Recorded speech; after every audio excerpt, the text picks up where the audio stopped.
I am divorcing you to marry the boss's daughter. Get out now. My husband came home from work and slammed down a completed divorce application form on the table.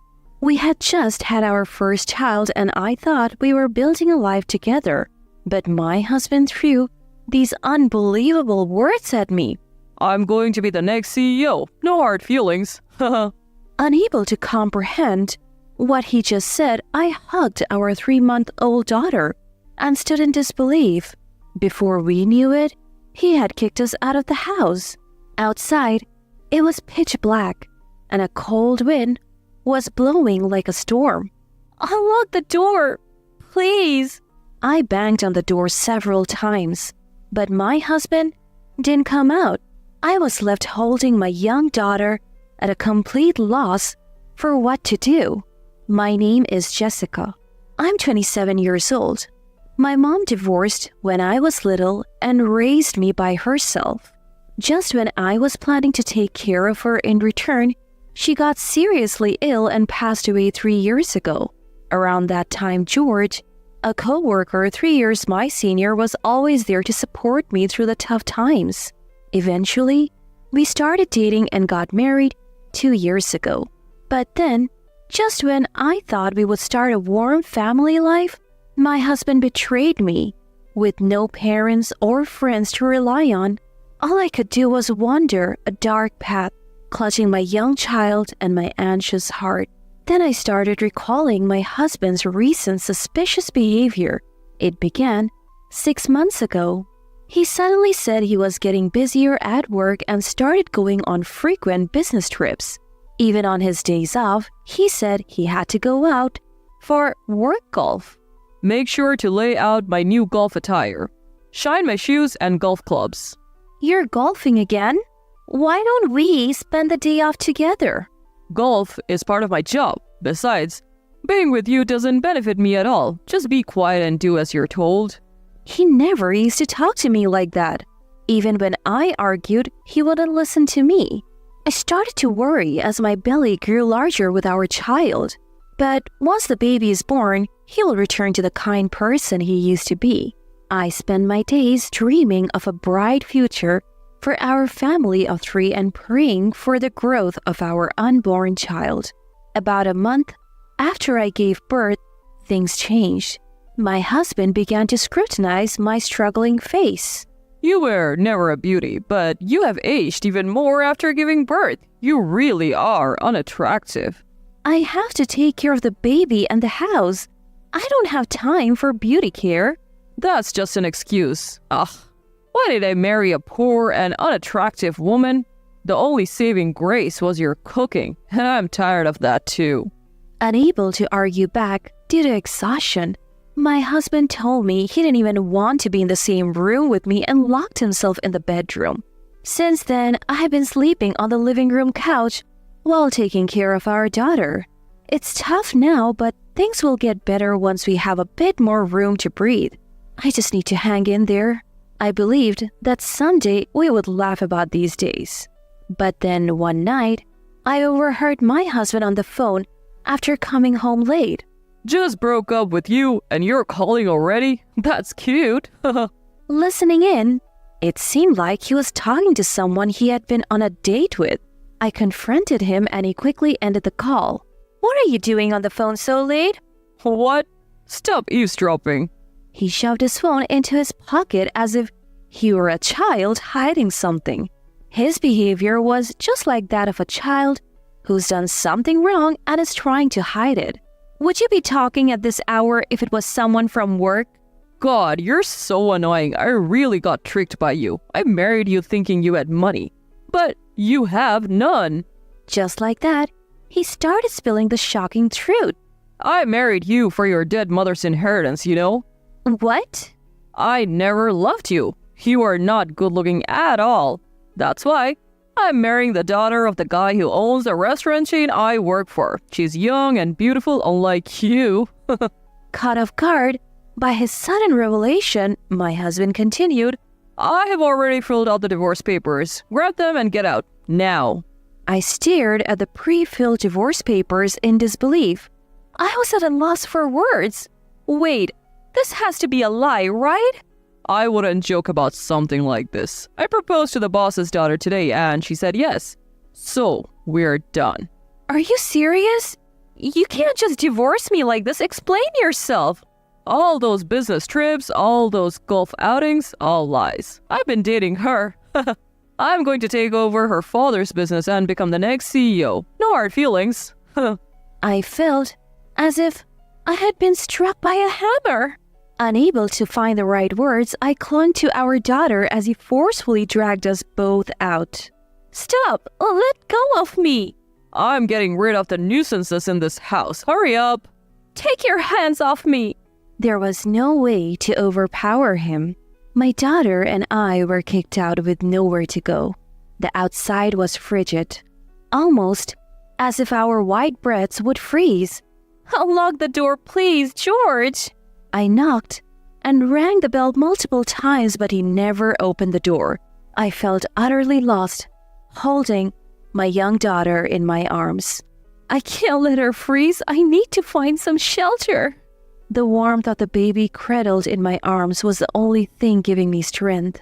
I had no time to even grab my phone, let alone make a call.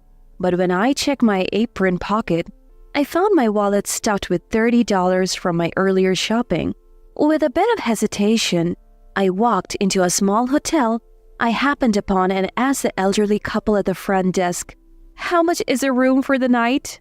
The room cost $50, way more than I had on me. As I was about to leave, the elderly couple asked what had brought me here. The moment I opened my mouth to explain, tears started flowing. They sat me by their warm fireplace and comforted me. After hearing my story, they let me stay for just the $30 I had and even fed me a warm meal. They even provided diapers for my daughter. The next day, while heading home to talk things out with my husband, his car drove past me with another woman in the passenger seat. Rushing home, his car was nowhere to be found. Not only that, the house was locked and I couldn't get in. I had no choice but to wait for him in the cold garage. When he finally returned in the evening, he ignored me entirely, and I was turned away again. In the end, he gave me a meager severance and divorce papers. And that was it. Soon after, I heard he had remarried, this time to his boss's daughter. Still, something nagged at me. The woman in the passenger seat.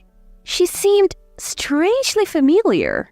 What if suddenly I burst into laughter? I get it. I couldn't stop laughing at the thought that karma would surely catch up to him. First things first, though, I found live-in work and committed myself to supporting my daughter. Before I knew it, 10 years had passed. My once infant daughter was now thriving and even helping out with household chores. Then one day, I was near my workplace. A man suddenly called out from behind me. "Jessica, I finally found you." "You? Why?" It was my ex-husband, panting as though he had run to me. He was wearing a torn, dirty shirt and mud-caked pants. His cheek was swollen red, as if he had been punched. "Please, lend me some money. I borrowed from some dangerous people. Next time, a beating won't be enough." "Why? Did you marry the boss's daughter?